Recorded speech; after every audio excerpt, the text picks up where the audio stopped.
எல்லாருக்கும் வணக்கம்.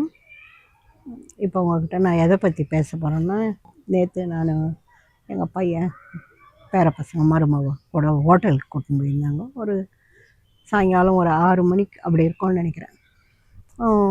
சாப்பிட்டு வெளியே வரோம், ஒரே ரஷ்ஷு, ஜனம் நிறைய இருந்தது.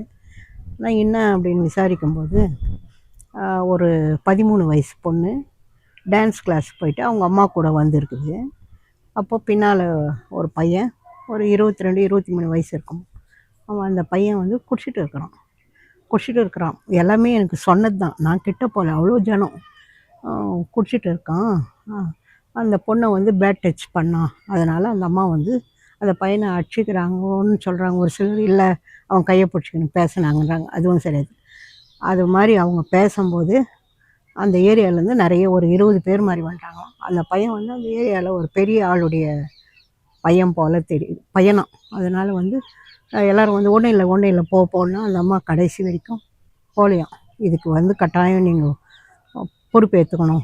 போலீஸ், அந்த ஏரியா போலீஸ் வந்து அந்த அம்மாவையும் அந்த குழந்தையும், அந்த பொண்ணு, சின்ன பொண்ணு டான்ஸ் கிளாஸ் போயிட்டு வருதான் குழந்தை, அதை வந்து கூட்டின்னு போய் அவர் ஏதோ சமாதானம் பண்ணி, இல்லை முடியவே முடியாதுன்னு அந்த அம்மா நின்று இது ஃபோன் பண்ணி ஜீப் வந்து அந்த பையனை ஏற்றின்னு போனாங்களாம்.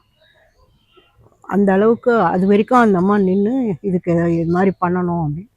இதை நான் எதுக்கு சொல்கிறேன்னா, இது வந்து ஒரே ஜனம் எல்லாருமே பேசுனாங்க, இதுதான் கரெக்டு, அந்த அம்மா பண்ணதான் பயந்துங்கன்னு போயிட்டு தான் இது இந்த மாதிரி பிரச்சனை வந்து வளர்ந்துக்கினே போகும். அவங்க வந்து தைரியமாக யாருமே கிடையாது, அவங்க 2 பேர் தான். ஆனால் அந்த பையனுக்கு வந்து 20 பேருக்கு மேலே நின்றுட்டாங்களாம் சப்போர்ட்டுக்கு. சும்மா சொல்கிறாங்க போ போ அப்படி. அது கடைசி வரைக்கும் அந்த பொண்ணை கையில் பிடிச்சின்னு அந்த ஜீப் வந்த பிறகும் அந்த பையனை ஏற்றின்னு போகிற வரைக்கும் அந்த அம்மா அங்கே தான் இருந்தாங்க. அந்த பொண்ணுடைய அப்பா வந்து ஆர்மியும், அம்மாவும் பொண்ணும் தான் அங்கே இருக்கிறாங்களாம். அந்த குழந்தையும் அம்மாவும் தான் இருக்காங்களாம். அது தனியாக இருந்தும் பயம் இல்லாமல் தைரியமாக இந்த பிரச்சனையை எதிர்கொண்டது வந்து எல்லாருமே பேசுனாங்க. கரெக்ட், இப்படி தான் பண்ணணும்னு எல்லாருமே பாராட்டுற மாதிரி பேசுனாங்க. தைரியமான பொண்ணு, இப்படி தான் இருக்கணும். இது மாதிரி எல்லாருமே துணிஞ்சு பயப்படாத, ஐயோ என்ன பண்ணிவிடுவாங்களோ அப்படின்ற பயத்தில் நிறைய பேர் அவாய்ட் பண்ணிடுறாங்க. சரி போட்டோம் வா அப்படின்னு குழந்தைய கூட்டின்னு போயிட்டுருக்கலாம். ஆனால் அவங்க அதை விடலை.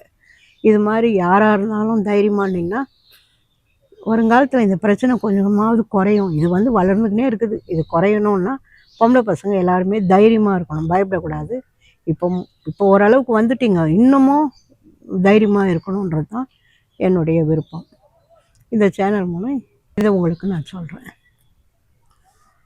நன்றி, வணக்கம்.